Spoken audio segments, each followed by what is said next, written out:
You know what's true about this world? We like to celebrate flashy things. But what about courage? What about bravery? What about suffering? This is the place we give credit to what often goes unseen. This is the place we honor choosing grit. Ready? No.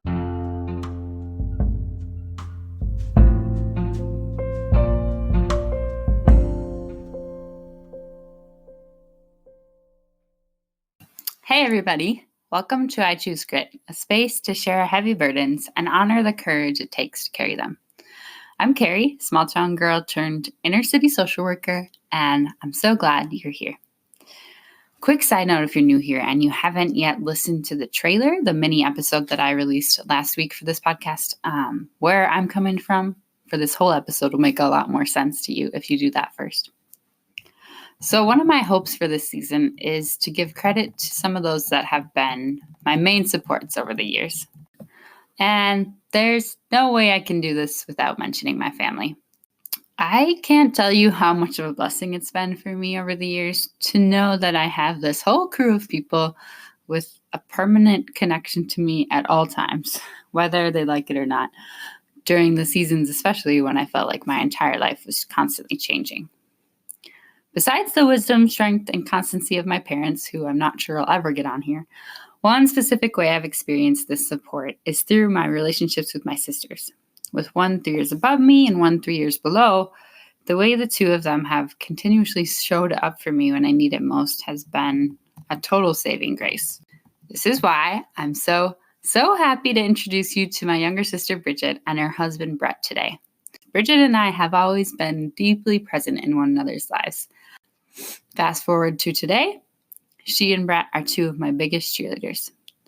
As you'll hear me mention in this conversation, I'll be the first to say that sometimes when realizing something truly isn't good for us, the most courageous decision is the decision to walk away. However, after overcoming many obstacles and facing hard things, it became clear that eventually, in the case of Brett and Bridget, the only thing getting in the way of them pursuing the next step, which in their case was marriage, was fear. In deciding to get married, each of them had to choose grit by facing challenges head on and eventually embracing the unknown together. Please enjoy their story, and I don't think it'll take you long to realize why I love them so much. I'm so happy to have Brett and Bridget here today. Hey guys. Hey, Carrie. Tonight, actually, I should say that it's almost 10 o'clock at night. We just finished making Christmas cookies, and we're now at my parents' house upstairs, sitting in my old bedroom under, we all have various forms of blankets. Would you like to describe Yeah. what you're sitting under right now, Brett? I'm rocking a giant blue quilt, of which I've been informed. Which is like the worst option on this floor that you could have picked.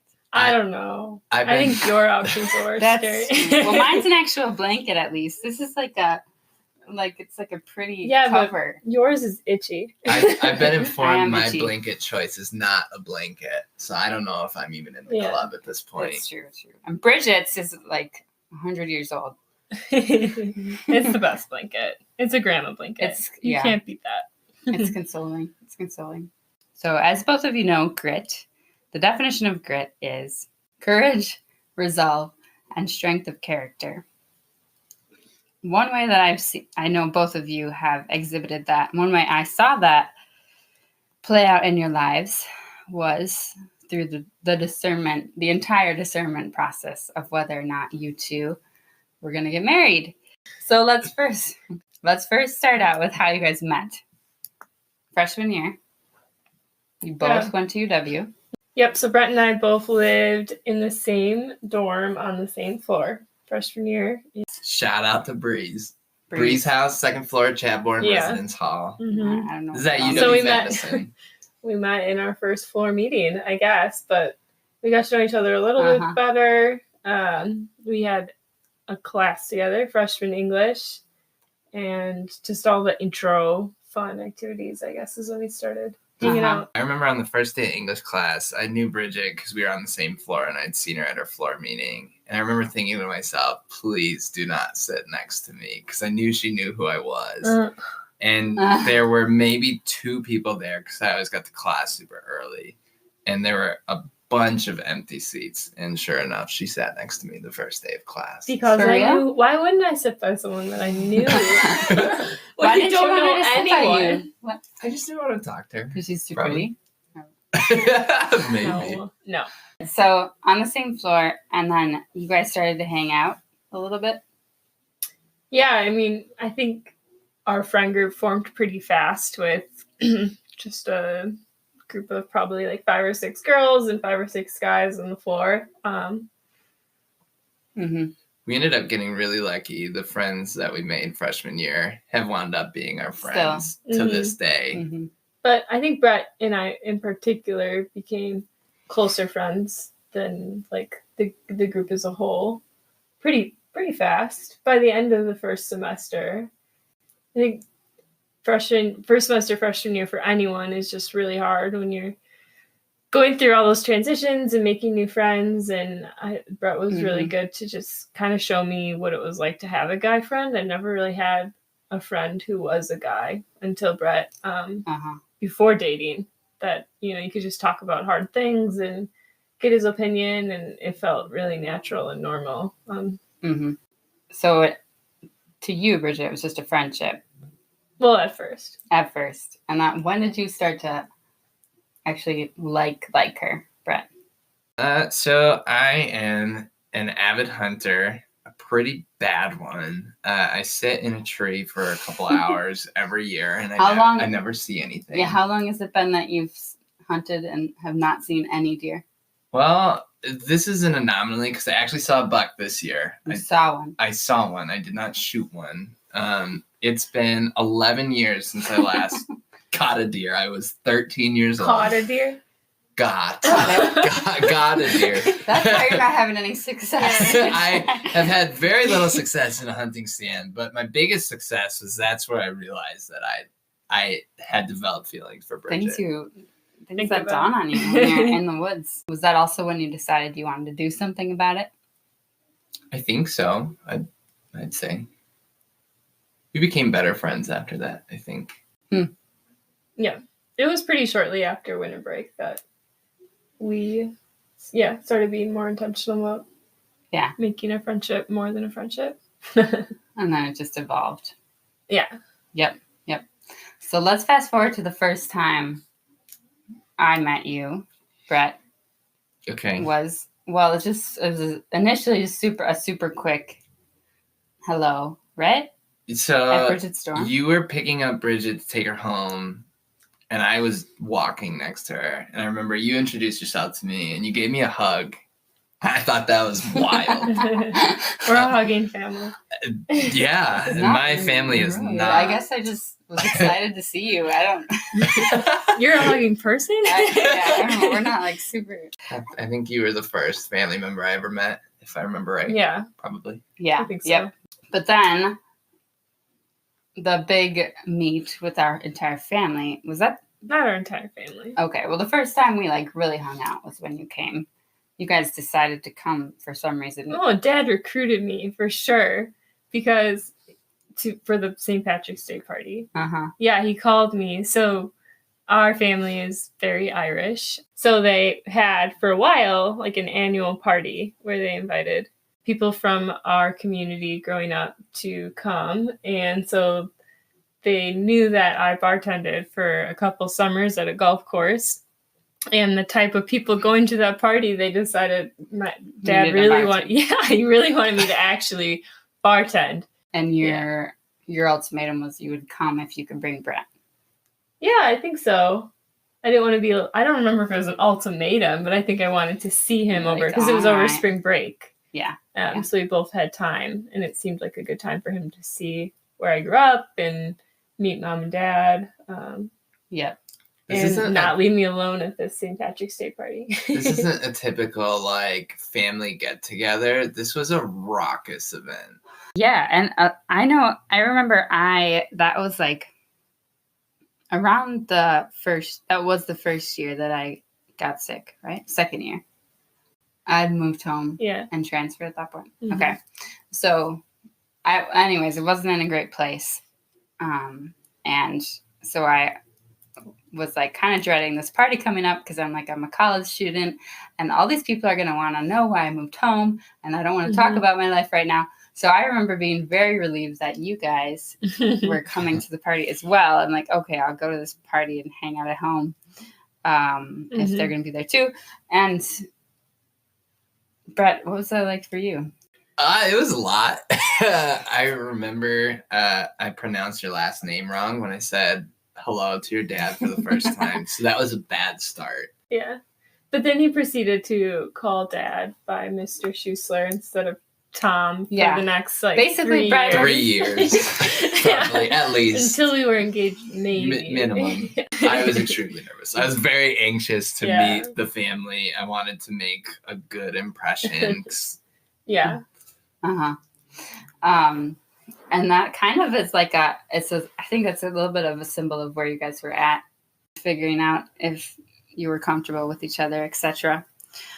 So, okay, freshman, sophomore year were just like fun college memories. But junior year is when you guys were like, okay, we have to actually figure out if this is going to be a long-term thing. Mm-hmm. We started having serious conversations about what would happen after college. And there was still some big questions that I needed answers to really be able to have those conversations. I think for me, freshman year, along with, my relationship with Brett, I also definitely had, a different reversion or a deeper experience growing in my faith. And that became something that was really important to me. And something that I definitely clung to and helped me become who I am and come into my own in college. So with my relationship with Brett, for me to see it going long-term forever, I needed to make sure that we were in the same place. Yeah, it got real. It got real. Yeah. So you began to discover more of who you were, and you were like, is this relationship fit into that? Yeah. And Brett, what was going on your end? I guess when we started having those deeper conversations, I had to grapple with myself to see if that was something that I could do. Or wanted to do. In terms of like my spirituality, I never doubted God. I just never had a very personal relationship with him. And actually that was something I was very upset about, was that going to CCD and things like that growing up, I'd hear about people having these personal relationships with God or a personal encounter, and I just never had that. And so that was always something I struggled with. So there's a little bit of like bitterness that other people had that and you hadn't. Maybe a little bit of bitterness, but more of like why not me? Like what about me specifically? Did you feel that with me? Like when I started to have those experiences, or I don't know. A little bit. It was just more of a personal thing of why am I different or undeserving, even though I know now that word's not correct. Maybe that word would have been what I would have used at that time. Yeah. Yeah.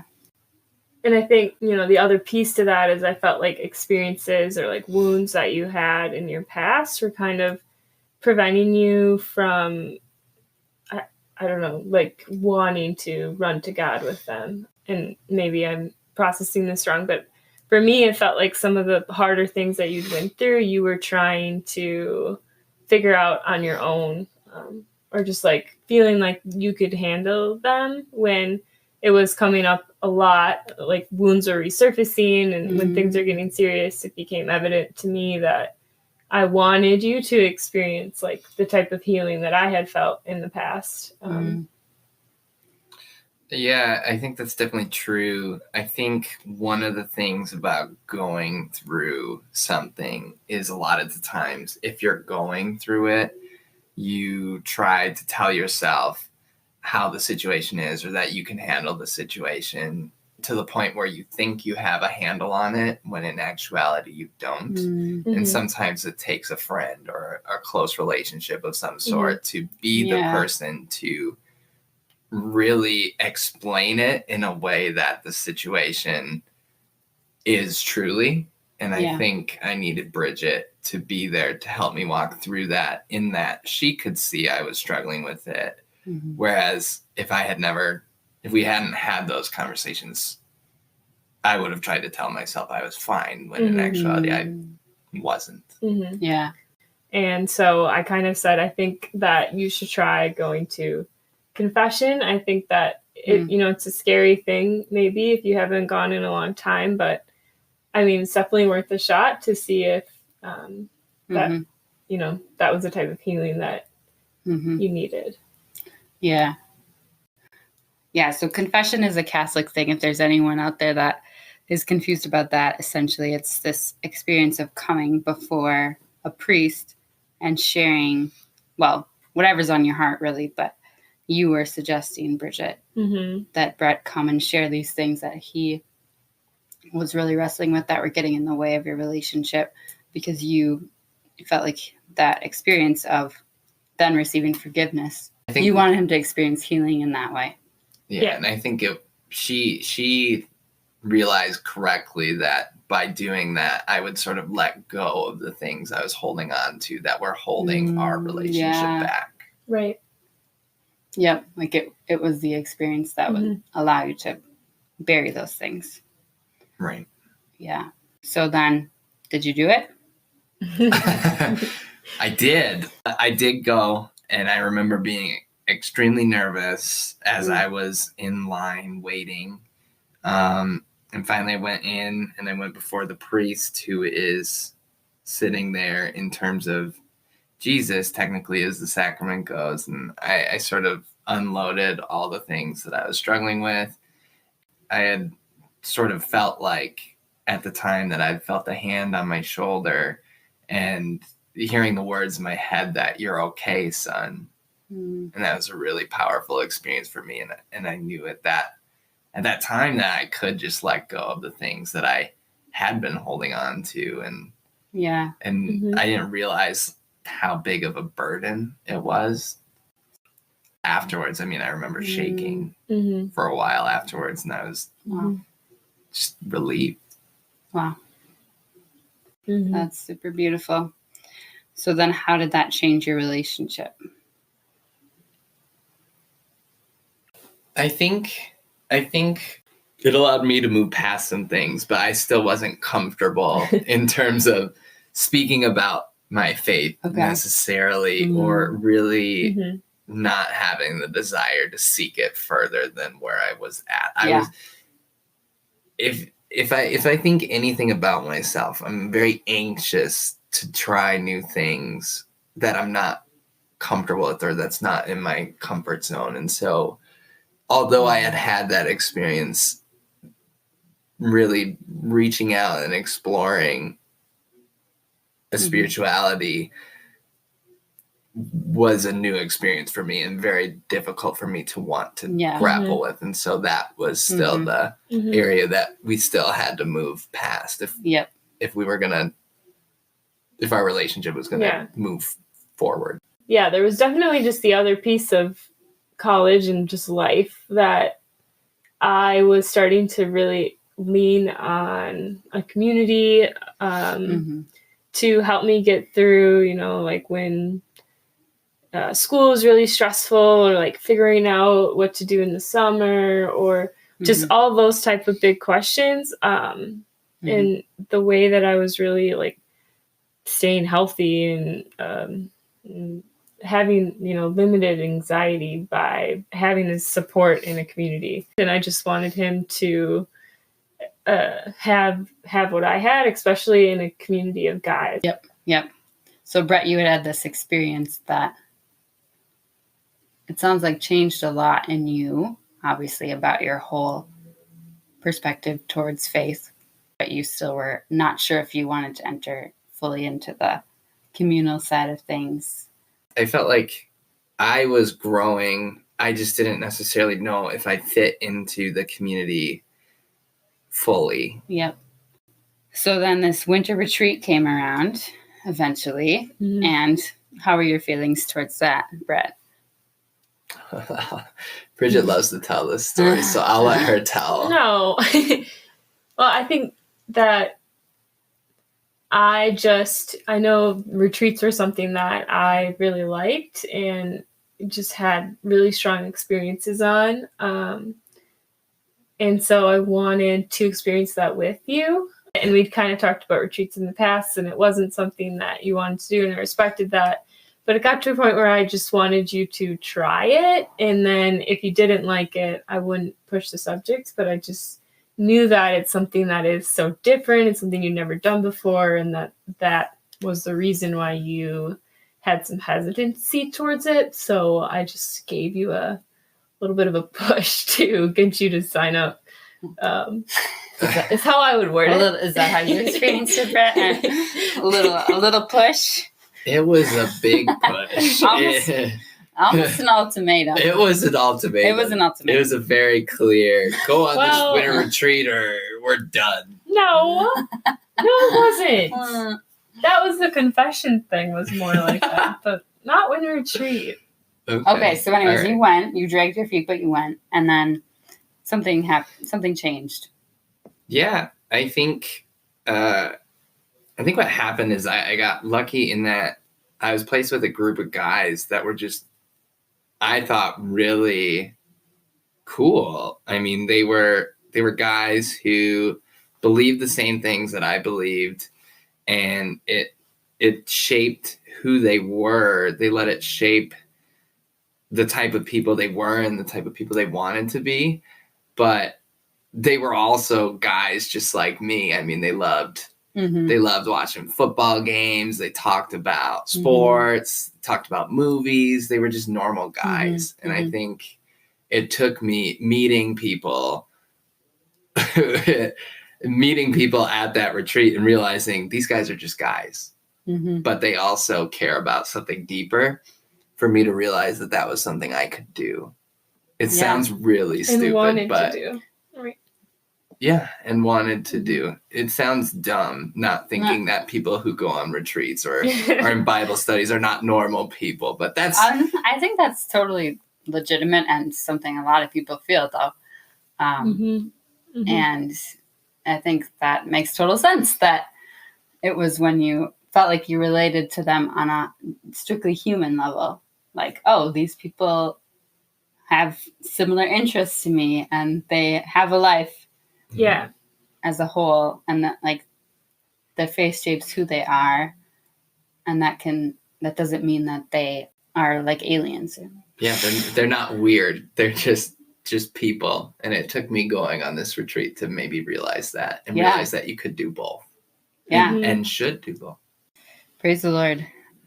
So after that, you guys begin to feel more like you're on the same trajectory, and then the next step was like, do we want to get married? There was some time. Yeah. There's a little bit of time in there. A good time. Yeah. Next big discernment. So the next year was a really good year of our relationship. And I think, going into senior year, we were really strong and having a lot of fun together. I think because of that, we were connecting on that level. We were more free to just connect on all the other parts too. It was everything else fell into place. It's like we had more of the puzzle put together, and we could just be more free with each other, and just still enjoying the other things about our relationship that we were before. Yeah, and we got to know each other a lot better, even though we'd known each other a long time already. Yeah, and then you had to figure out your life. Yeah, and then first semester senior year comes with all the typical college senior questions of, okay, what's coming next? Where do you want to live? What job are we going to have? Where are those opinions the same for both of us? And in the beginning, we had really good conversations about being on the same page, or how we were going to figure it out. So what were you thinking that time, Brett? I was thinking about a ring, obviously, putting a ring on the finger. Yeah. When did you buy it? So I graduated early from college. I graduated in 3.5 years. And so while Bridget still had 1 semester to go, I started working at a credit union. And pretty much right away, my plan was to save up to buy a ring. I asked both of your parents for the blessing to marry Bridget Which in is December. another story. And I bought the ring in February. And at this time, Bridget, you were beginning to freak out. Thank you. Yeah. For me, I, loved dating Brett, but just all of the other questions that were, popping into my head about just figuring out the job and career and realizing that we were only 22. All those things are kind of combating my mental clarity to make a decision to choose that I wanted to marry Brett, right away. It was just such a big decision that nobody else I knew was around me was making or having to process. And I guess I just got to a place where I really wasn't sure what to do. And I didn't know how to get the guidance or clarity to be able to make such a big decision. Bigger than one I've ever had to make before. So at one point, Brett, was it the day you bought the ring that you actually told Brett, I don't know if I can marry you? Yeah, because we were starting to have conversations about engagement right about that time. And, around Christmas break, I was feeling really confident about it. And then I started to think about it more. And that's when I freaked out. But the freak out didn't catch up to Brett until... The day I purchased the ring is the first time I had heard from Bridget that she was struggling with this. So I had bought the ring and it was in my dresser drawer, and Bridget had essentially told me she didn't know at that time if she could marry me. Yeah, we were with a bunch of our friends, and I just was like visibly, I don't know, processing something. And finally it just got to the point where Brett's like, what's wrong? And I'm like, nothing. Like, didn't want to talk about it. We had so many people were around us, and then pulled him aside and just started to tell him a little bit about what was on my heart. Cause I knew it wasn't, fair to him, and that I didn't want him to feel, I didn't want to hurt you in any way, but I also wanted to be transparent about what I was feeling and where I was at. And were there specific reasons? Obviously, there was the whole discerning, do I want to get married young and give up a lot of other things that I could pursue if I wasn't married? Were there other specific reasons at that point that you were unsure about Brett?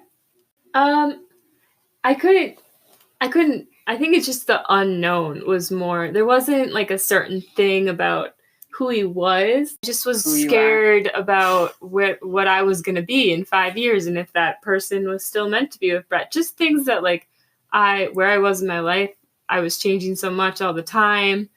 So probably what a lot of people go through when thinking about marriage. And can I make this commitment to somebody for life? Yep, I guess that sums it up. Yeah, exactly. Well, also still having so much of my life at that point, you had so much of your life that you were still figuring out. I think also just playing into where, when I looked at people a few years out from me, I didn't know a lot of people that were doing what I was doing. So I, some of the no one in our family at that point.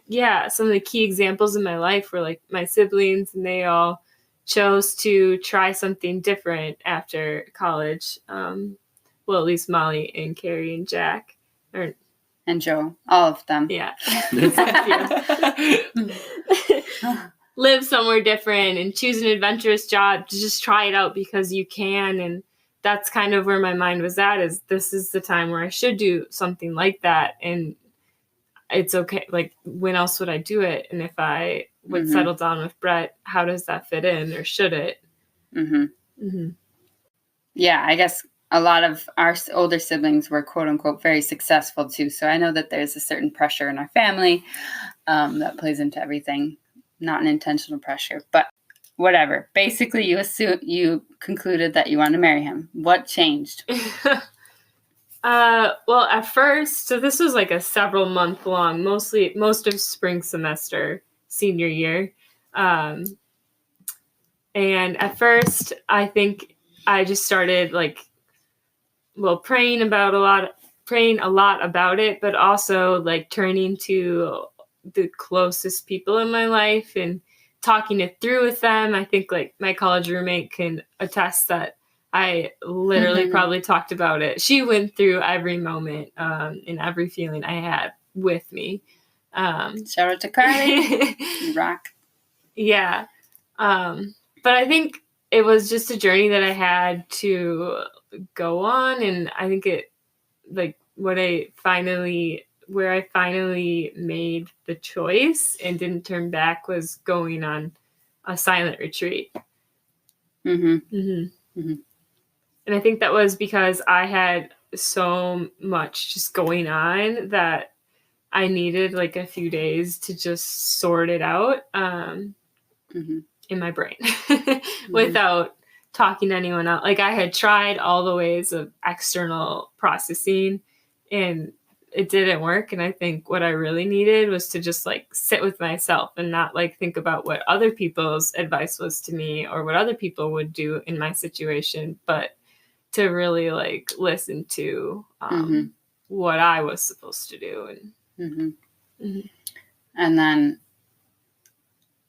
correct me if I'm wrong, but from what I've heard you say, it sounds like there was a point you just chose to embrace it. Like, I'm going to choose this route, and I'm going to believe, like, and have faith that even if it's not all figured out, even if we're both still a work in progress, like, it can be incredibly fruitful and good. Yeah. Like, things that I was thinking that weekend were like what it would be like to cut it off with Brett and go into some of these big changes that were coming anyway with a career and a move without him by my side.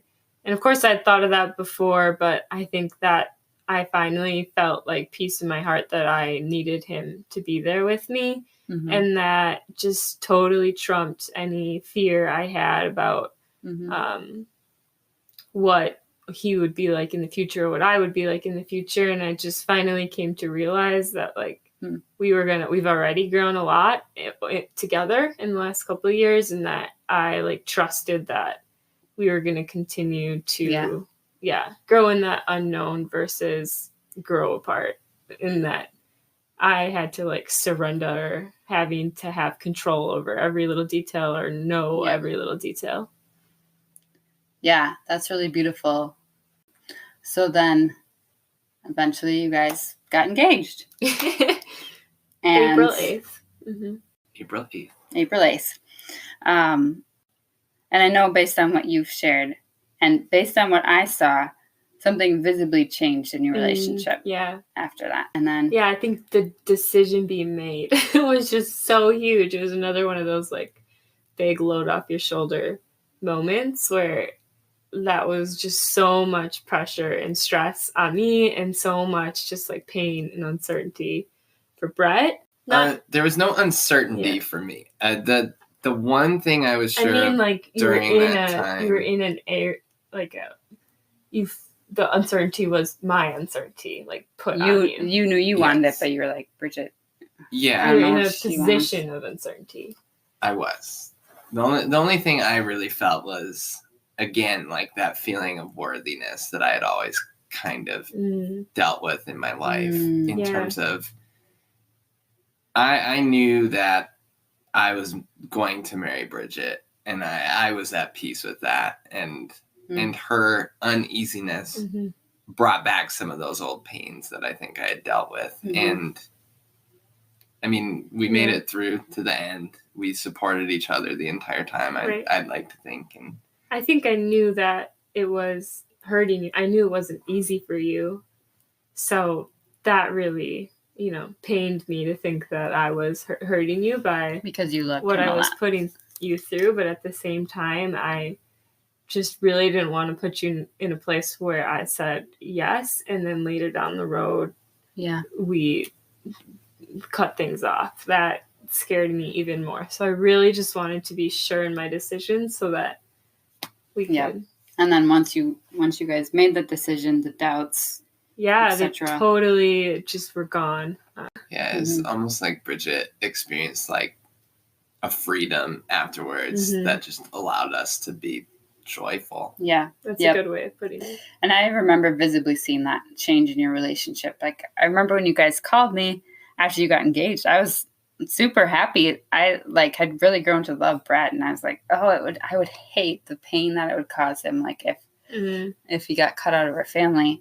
At the same time, I was like, I want Bridget to obviously follow like wherever God is calling you, and like that was so unclear for so long. I was like,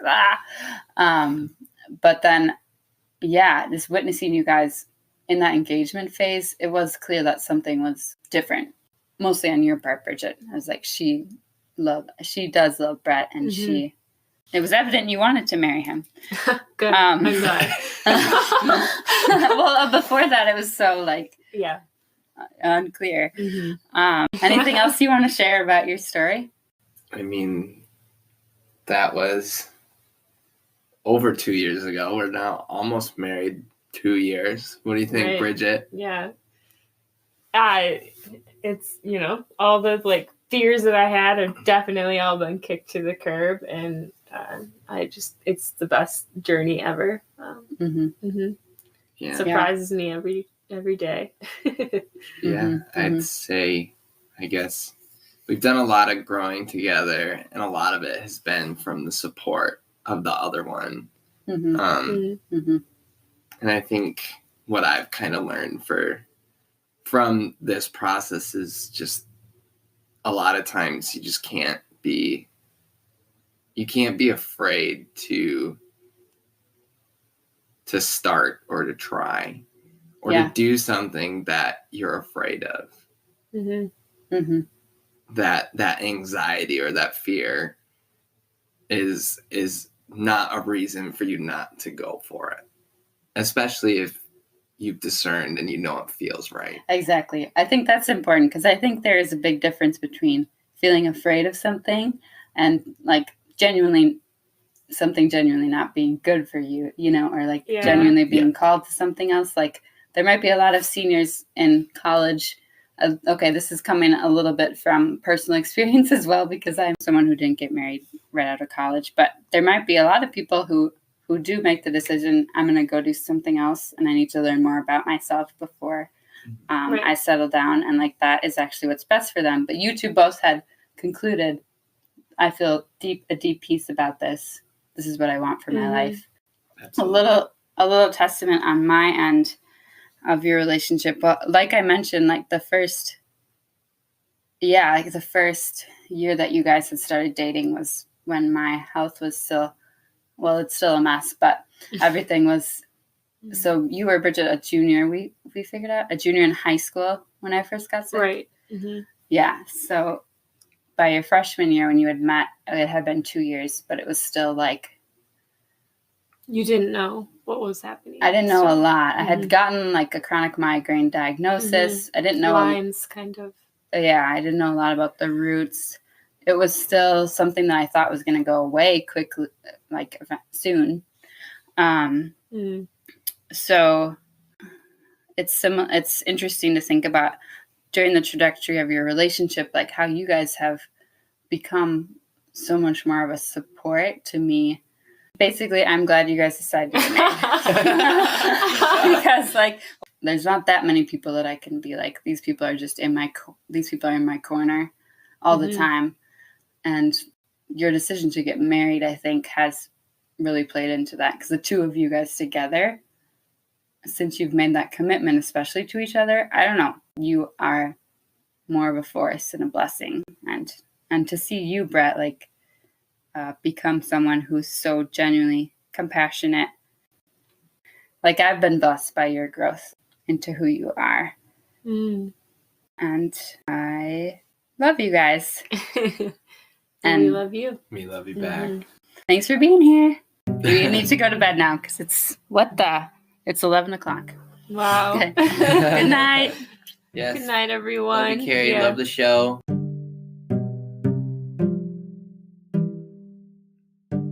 Thanks so much, everybody, for listening. As always, if you want to learn more about me in the space, you can go to Instagram. Follow me on Instagram at iChooseGrit. I'll also have some pictures there of these two. Or you can go to my blog, iChooseGrit.com. Stay tuned for some more stories like this on facing life's challenges head on, as well as some more mini-sodes from me on facing life in the midst of suffering. Thank you. So, tell me a little more about that. Cut this. Start with the high in the sky question here. It was a learning community, which is like for extra smart people, isn't it? No. No. If it was for extra smart people, I wouldn't be there. Wasn't she also on your lock screen? Yeah. Oh. That was his mom. That was his mom's It's first. possible. Okay, all right. Cut this. Cut it. Cut this. I love orange Tic Tacs too.